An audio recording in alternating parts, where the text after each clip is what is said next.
कुड़ी सी मुहल्ले दी ओ पुज के हसीन सी फस जाएगी मैनू उत्ते बहुत ही यकीन अच्छा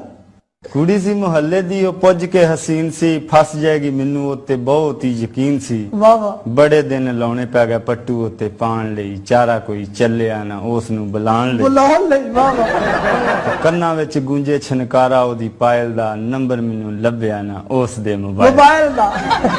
ਫਿਰ ਮਲੰਗੀ ਸਾਹਿਬ ਕੀ ਹੋਇਆ ਕਿ अच्छा ਤਿਆਰੀ ਸ਼ਾਰੀ ਹੋ ਰਹੀ ਸੀ ਹਰ ਪਾਸੇ ਈਦ ਦੀ ਵੇਖਿਆ ਮੈਂ ਉਹ ਪਈ ਸੀ ਕੱਪੜੇ ਖਰੀਦ खरीद दी वाह वाह शॉपिंग ਸ਼ਾਪਿੰਗ ਕਰ ਰਹੀ वाह ਸੀ। वाह ਜਾ ਕੇ ਦੁਕਾਨ ਵਿੱਚ ਕੋਲ ਉਹਦੇ ਬਹਿ ਗਿਆ ਮਾਈਂਡ ਕੀਤਾ ਉਸਨੇ ਨਾ ਝਾਕਾ ਮੇਰਾ ਲੈ ਗਿਆ ले गया हाँ, बिल्कुल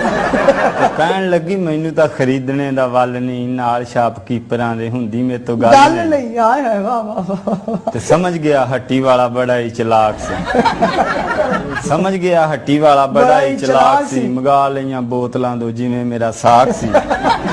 ਤਿੰਨ ਸੀ ਕਢਾਈ ਵਾਲੇ 4 ਸੂਤੀ ਤੰਦ ਦੇ ਪਾੜ ਦਿੱਤੇ 7 ਸੂਟ ਉਸ ਦੀ ਪਸੰਦ ਦੇ